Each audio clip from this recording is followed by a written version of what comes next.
I really like gardening, and he's mentioned that before, how if I have extra money, that's what I want to do, is go out and buy some plants. I don't like vegetables. Vegetable gardening's okay. I especially like flowers. And so if I see a weed in my flower garden, I kind of take it personally. I don't, not personally, but I really hate weeds, and I talk to them usually when I pull them out of the, I'm like, you get out of my garden. I just in there, like, and if anybody's ever pulled a weed out, you know that you have to get the root or you're wasting your time because it's just going to grow back again. And a lot of times I think God speaks to us through nature. In Romans 1:20 in the Bible is one of my favorite verses, and it says that God's eternal power and His divine nature is clearly seen from what has been made, so that men are without excuse.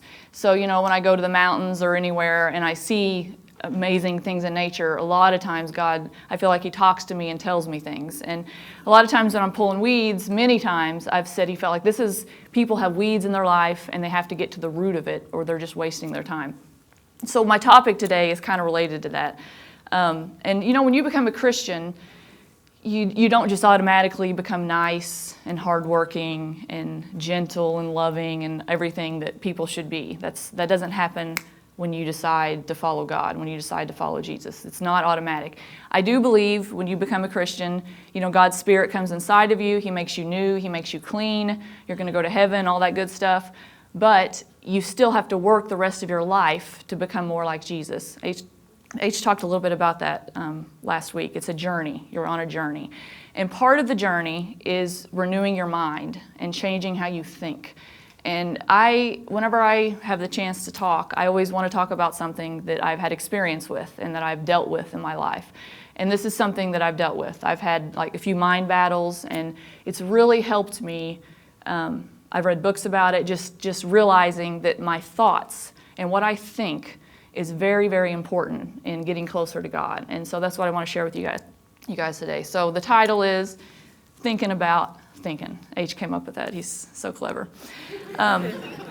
So thinking about thinking, you might have heard stuff about this before, and I'm not going to get into the whole like New Age. I'm not talking about that kind of stuff. I'll address that more later. But God has given us choices. He's given us freedom, and part of that freedom is our mind, and it's how we think and what we think. And a lot of people think you just think. You don't have a lot of choice about it, but you do. You have control over your mind. And once you realize that, it can really affect your life. I read a book a few months ago called Switch on Your Brain. And it's written by, she has her PhD in communicative pathology. And she's been studying the neuroplasticity or something like that of the brain.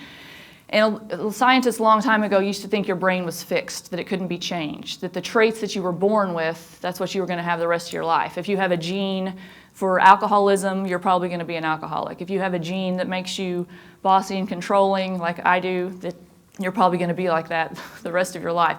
But then in the past, 20 years or so, scientists are realizing that your brain, that is what neuroplasticity is, that it can be changed, that it can be molded. And that people can do that once you realize that. And that's what this lady has done. She spent many, many years training people who've had brain injuries, people who mentally disabled, and she's taught them how to think correctly and it's like exercise almost. I want to get my biceps bigger, I do curls. You think certain thoughts over and over and over again, and it can change your brain. She says that research shows that DNA actually changes shape in response to our thoughts. And our thoughts, imagination, and choices can change the structure and functions of our brains on every level.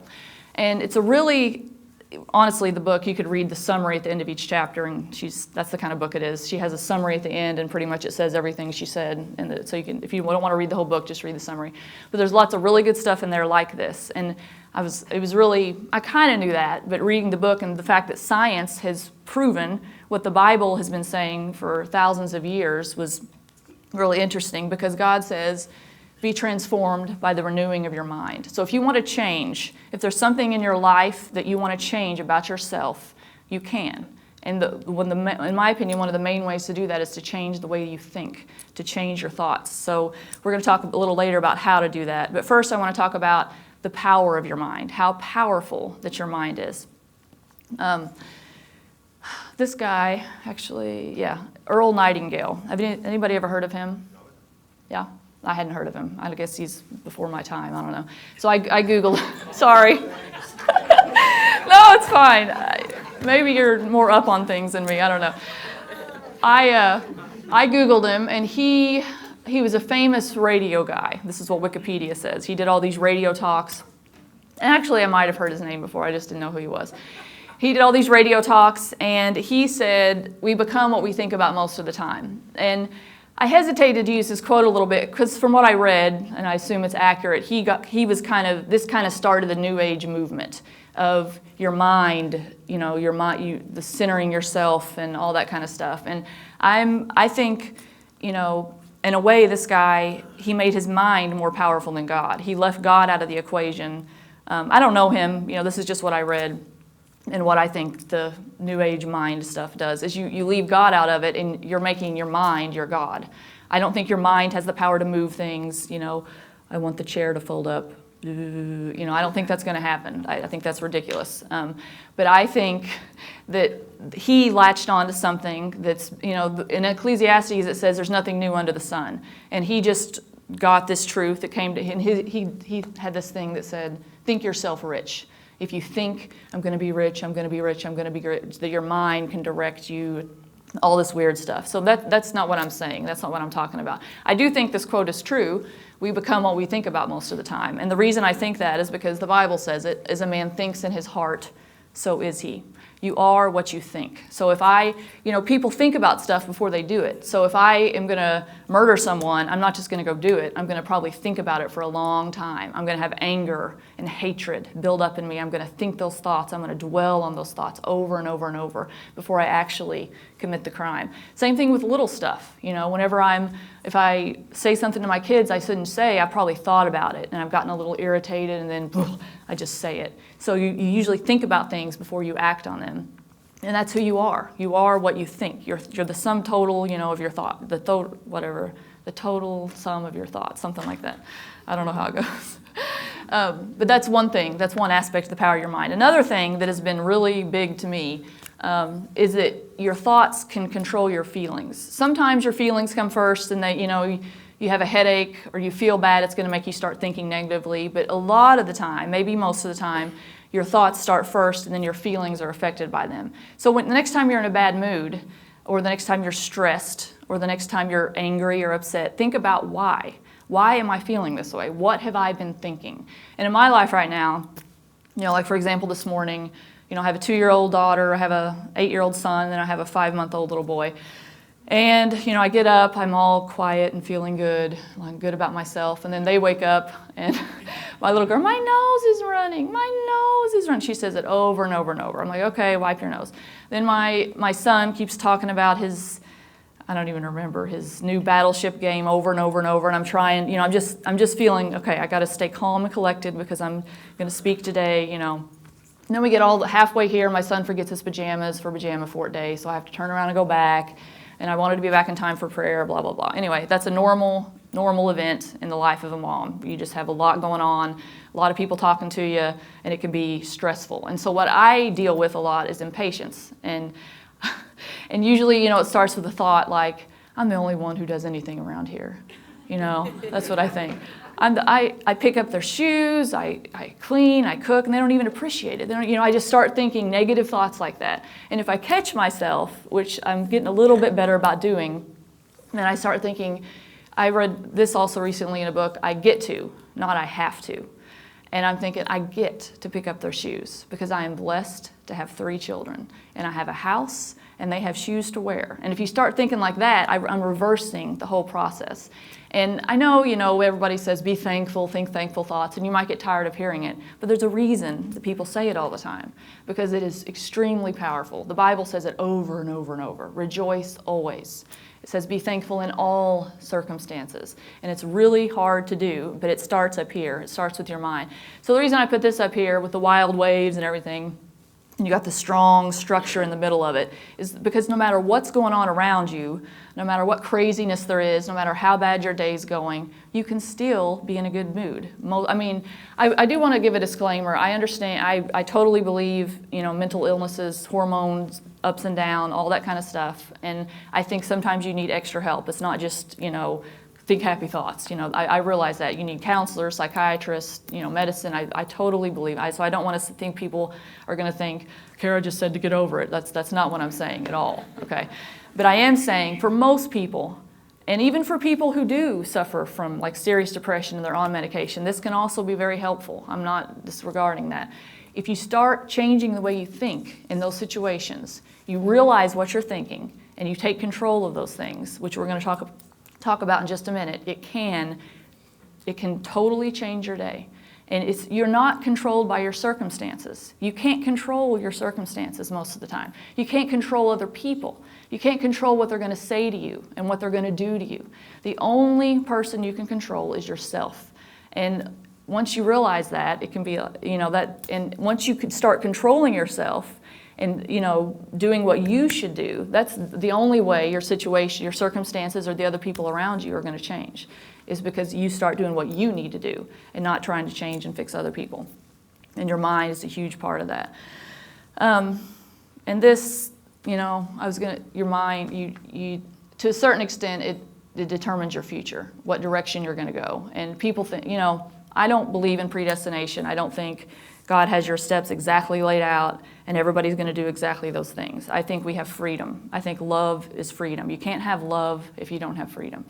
And I don't know. I think God has plans for people, and I'm not going to get into all that. H can talk to you about that. That's too deep for me. But I think your choices, the choices that you make, determine those things. So you can't blame it on someone else. You can't say, well, my life stinks because of what my dad did to me.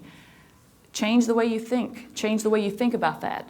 Try to be thankful for what you learned from that situation, and then go on with your life. And your future will change. If you keep thinking, my dad did this to me, my mom did this to me, it's the way I was raised, that's why I'm like this, that's why I can't get a job, they never taught me to work hard.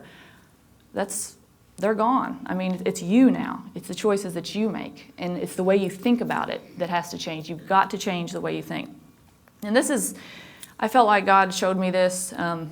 You might think it's kind of weird, but I think one of the biggest mistakes people make is they let God, it's like if your life is a house, you let God into the foyer, but you don't want to let him into the living room. So, you have a guest come over, and you're kind of trying, you don't really want them to stay that long. So you're like, yeah, doing good, just been feeding the kids, and yeah, how are you?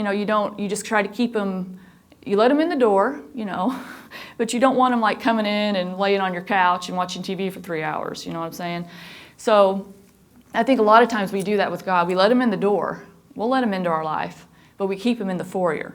We don't want him coming and seeing what we've been watching on Netflix or what books we've been reading. We're afraid he might rearrange the furniture once he gets in there. He might want to change a few things. And that's okay, God. You just stay in the foyer. We're good. You're here. That's good enough. That's good enough. But God wants to get in your living room. He wants to get in your mind. He wants to change the way you think. And not so because he's all powerful and he wants to change you, because it's for you. It's for your benefit that he wants to do these things, because he wants to help you. And he can't do that in the foyer. You've got to let him in the living room. You've got to invite him in. He's a gentleman. You have to say, God, anything you want, change it about me. And he's not going to be like this. He's probably going to start off with one or two little things, and gently and lovingly he will show you, you've been thinking like this, and you need to think like this. And this is what you need to do. He'll show you how to do it, because he's awesome.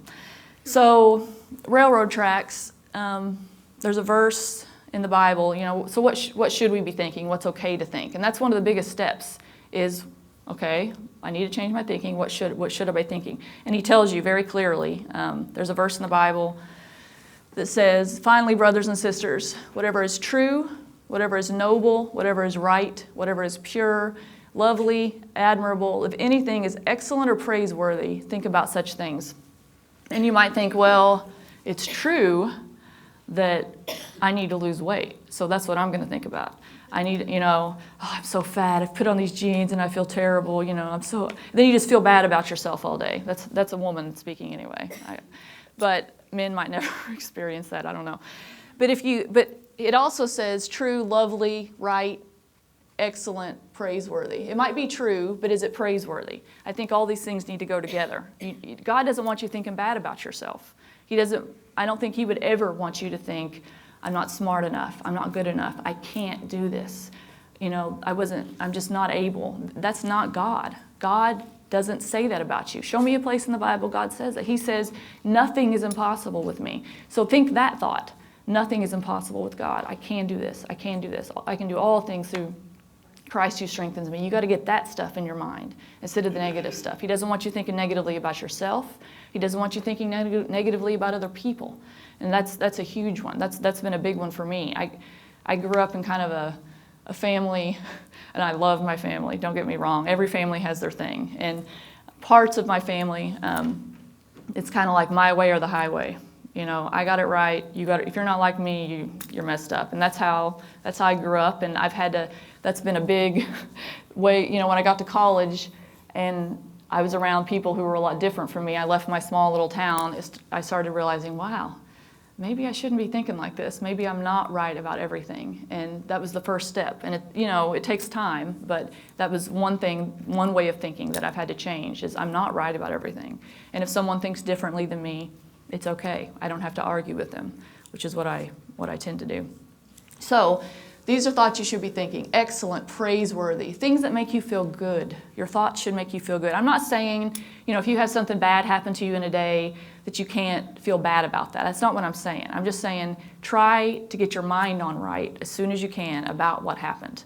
Think, if maybe you had a car wreck, and I don't expect you to be like, oh God, I had a car wreck. Yeah, I'm going to think, just start thinking, man, I'm so glad that I wasn't hurt worse, or that my kids weren't with me, or there's always something good about it, always. And try to focus on those things instead of what went wrong.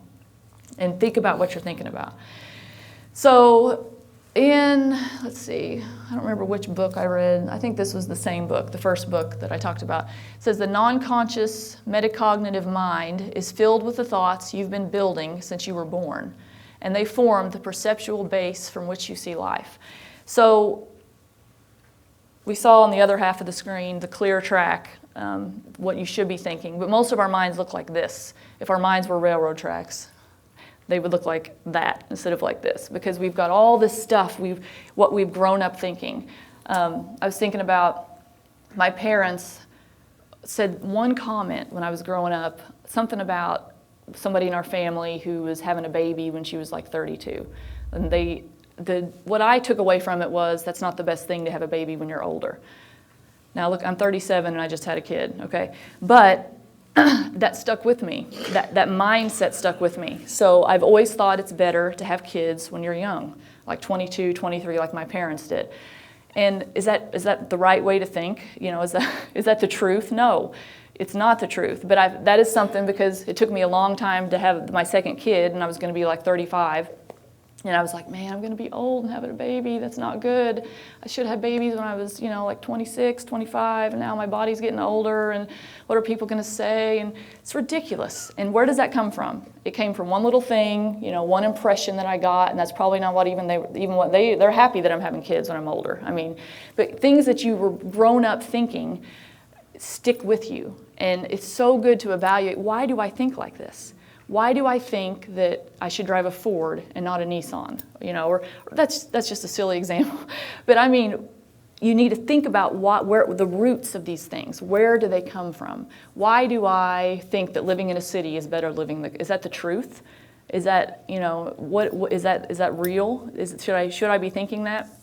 And those are just silly examples. There's much deeper things. That's what I'm talking. I'm talking about the deep things like, why am I prejudiced against people who don't work as hard as I do, or something like that? That you need to get rid of that stuff. That stuff shouldn't be in there, and you have to think about where it comes from. That's one of the beginning steps to get rid of it, to change the way you think about it. And it takes time. That's why I put this. How long did it take this tree to grow? And can you imagine how big this thing's roots are? You're going to need like a 5 chainsaws and 3 track hose to pull that thing out of the ground. I mean, it's huge. And it's taken probably hundreds of years for this thing to grow. And these thought processes that you have probably been with you since you were 2, 3, 4, 15, however years old. Because of that last quote, it just over and over, you've been thinking this way, and it's deep in your mind. And in that book, Switching on Your Brain, she talks about that, how this stuff is so deeply ingrained in you, but it can be changed. You can switch on. She talks about how you can switch on genes. Genes, you might have a gene for alcoholism, but it doesn't have to be activated. Just because every body in your family has been an alcoholic does not mean that you have to be. Just because everybody in your family had issues with abuse doesn't mean that you will have those issues. And it's because of the way you think about it. And if you change your thoughts about it, it changes your actions. So another book that I read called Unglued, it says brain research shows that every conscious thought we have is recorded on our internal hard drive known as the cerebral cortex. Each thought scratches the surface much like an Etch-a-Sketch. When we have the same thought again, the line of the original thought is deepened, causing what's called a memory trace. With each repetition, the trace goes deeper and deeper, forming and embedding a pattern of thought. So if you want to change your reactions, so when my kids are annoying me, my instant reaction, if I want it to be peaceful and talking calmly, instead of raising my voice or showing my irritation, I'm going to have to start change. Every time I'm going to think, okay, I want to get something in my mind, scripture from the Bible or some kind of thought, I get to, not I have to, and I think that over and over and over, and eventually my actions are going to change, and it's going to become more and more automatic the more that I think that thought. And it takes work. It's not easy to do, but it's worth it. So you have to think about what you're thinking about. I know that sounds weird, but a lot of people don't do that. They just live their life and they don't really think about what's in their mind, what's going on in their mind. And it's very, very important. I forgot this be transformed by the renewing your mind, making it new. And it, like I said, it definitely takes work. One of my favorite scriptures in the Bible, we demolish arguments and every pretension that sets itself up against the knowledge of God. And we take captive every thought to make it obedient to Christ. So this is what you're doing. In my opinion, not knowing about the power of your mind is kind of like going to war and not knowing about your primary weapon. You don't even know it's there. You have to realize how important it is first of all. And then it says you take captive every thought and you make it obedient to Christ. You have the power to do that. You might not be able to stop a thought. I heard a guy talk about once, like they're like little black dots floating around these thoughts. You can't keep it from landing, but you can keep it from staying there. Just like with weeds, you got one little seed that starts growing up, you pull it out before it gets any bigger. So when you have these thoughts come that you shouldn't have, stop them before they stay. And if you keep thinking about it, you keep dwelling on it, it's going to grow bigger and bigger. It's going to keep going. So if you stop it, you recognize it immediately, you capture it immediately like this says and get rid of it. So when those thoughts come in my mind like, I'm the only person who ever does anything around here, no, I'm not going to think that. And then I think something else. And the first step is realizing you have the power to do that. You have to capture your thoughts, make them obedient to Christ. To make them obedient to Christ, you have to know what Christ says, which we'll talk about in a minute. But part of changing, in my opinion, is what you water is going to grow. So you have to fill your mind with good thoughts. And, watch, nothing wrong with watching TV or reading fiction, John Grisham, whatever you read is fine. But if you only have a certain amount of time, free time, I would encourage you to read something or to spend your time doing something that's going to fill your mind with good things, or the people you hang around. If the people you hang around are like, nah, nah, nah, nah, nah, it's so negative all the time, that's going to affect you and it's going to influence you. You might want to think about hanging around with other people. Read these 2 books recently, amazing. Every time I read a book by Tim Keller or Richard Foster, I say, this is like the best book I've ever read. Excellent, excellent books. And these guys have spent hours and hours studying the Bible and learned. They're a lot older than me. I mean, they're more mature. And I can get their thoughts in my mind from reading their book. Books, Ace just talked about it many times. Books are amazing. Even if you say, I don't like to read, that's wrong. It probably says in the Bible somewhere, you should like to read, okay? Reading Reading is so important. And I've got 3 kids, and I still find time to read. So I know that you can find time to read. You just gotta make it happen. Very, very, I read these books and I'm like, and their thoughts become my thoughts, and I stop and I think about it, and it's very, very powerful. And of course the Bible, nothing better you can read. If you only have a certain amount of time, you need to be reading the Bible. So, if I'm having a bad day and I've read and I know the Bible, a verse is going to pop in my head. Like a few years ago, I remember I was going through my little Elena had this genetic thing. Her genetic test when she was born came back, and she had to have all these blood tests, and they said I couldn't breastfeed her half the time. I had to give her soy milk, and it was very, very stressful, especially with the post-pregnancy hormones and all that. But I had this verse pop in my head. I was just praying and listening to God, and it said, "Your momentary troubles are achieving for you an eternal glory that far outweighs them all." And then I was like, yes, that's right. This is momentary. And then actually on my Bible app on my phone at the top, it says moment. And I'd never noticed that before, but it says, at the daily reading, it said moment. And that was, to me, that was like God confirming, this is only for a moment. And a few months later, everything was fine. But that's what happens. When you know the Bible, when you read it, God can't, it's possible He could tell you that if you didn't know the Bible verse, but it's going to be a lot easier if you have it memorized and if you've been reading it and it's in you. And that's what's going to come out, if that's what's in you. So, a lot of times, I love cows. You hear it all the time these days. People are in a hurry. Everybody needs to slow down, all that stuff. And it's very true. I was thinking about, back in the day of Jesus, they would spend 2 hours just walking to the next town. 2 hours of just walking and talking. Nothing else to do, or by yourself. You're just walking by, and you have to do it to get to the next town. And then, they came up with the horse and wagon. That's a little bit faster. Then they came up with cars. Now we're going 70 miles an hour down the road, wanting to go faster. I don't know what they're going to come up with next. It's going to be like Star Trek, hyperdrive type stuff. It keeps getting faster and faster and faster. And I don't think that's a good thing. I mean, in some ways, yeah, it's good you can get to work in 10 minutes instead of a horse and buggy.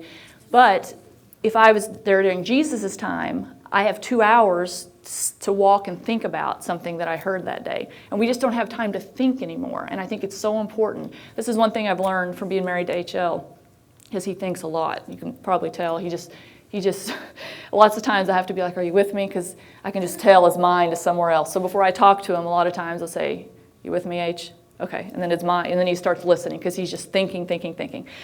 And that's a man thing also, I believe. But chew the cud. So cows, they get grass, then it goes in, they have like 5 stomachs or whatever. It goes in one stomach, then it comes back up and they chew it some more. So chewing the cud, they take, even when we eat, we're always eat. My grandma will spend 3 hours cooking a meal, and in 10 minutes we're all done. And I read a book. I keep saying I read a book. I read a lot of books. French Kids Eat Everything. Great book. And the French people spend like 3 hours on a big family meal. They have a course. They sit and talk for 30 minutes. Then they have another one. That's good. I think that's great. I mean, instead of like rushing 10 minutes and then going to watch a football game, we need to slow down and spend time. Like when H preaches a sermon and he spent, hours and hours preparing it, and then we hear it and then we leave and then we don't think about it anymore. Go home and for an hour just sit and think about the points that he made. That's what's going to make it stick with you. Sitting here and hearing it and then leaving and not thinking about it anymore, it's not going to stick with you. You've got to let it get down deep inside of you and think.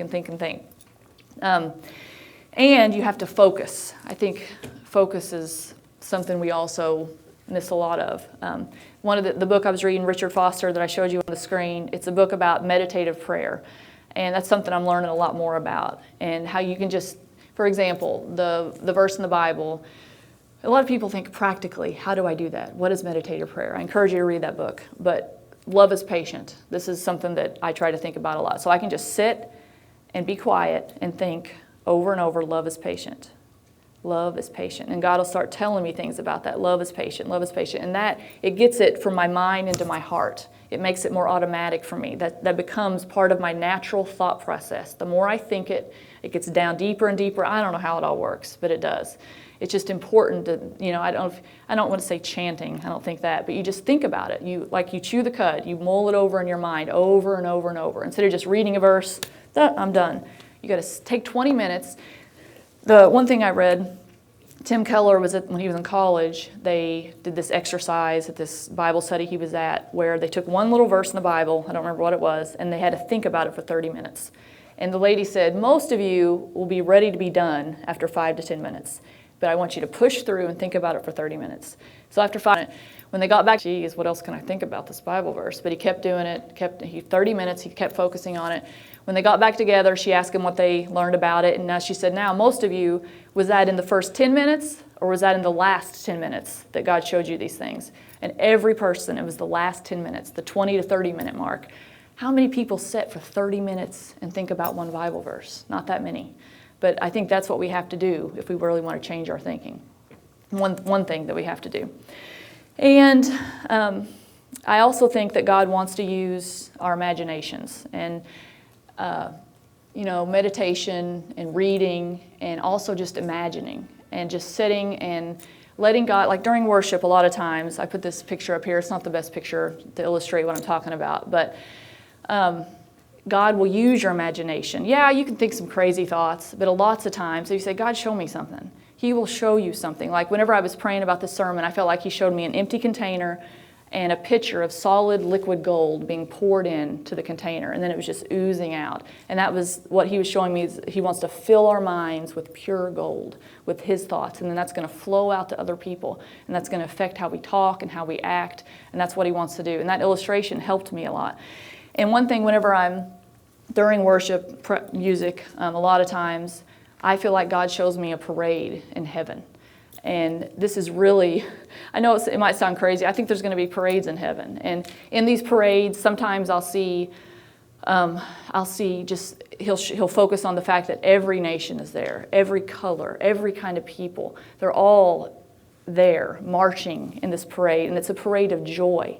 And it's a parade of just unbelievable celebration. And he'll show me, one time, lots of times, I feel like I see Jesus dancing in the parade. And it is, I just cry every time I see it. I see Jesus, there's people with the drum, boom, boom, boom. And part of the power to me of the parade, I've always loved marching bands, is the unity. They're all in step. And I love percussion. I love the drums. And sometimes Jesus just takes the drum and He plays a drum solo. It'll just make you cry. I mean, amazing. I'm sure Jesus can play every instrument. And then sometimes He just dances. He walks along next to the parade and He's just dancing with joy. Sometimes I feel like I see mothers with their babies that they've never met before. And I see people being reunited. And because I let God use my imagination, my worship experience is much, much richer. And it's better than being like, just singing the words. And I usually have to close my eyes for that to happen. But I encourage you, try it when you're praying or when you're singing songs to God. Just close your eyes and say, God, show me something. And because of this, it makes my work, I feel God and I hear Him and I see, how much joy that we're going to have in heaven because I let Him use my imagination.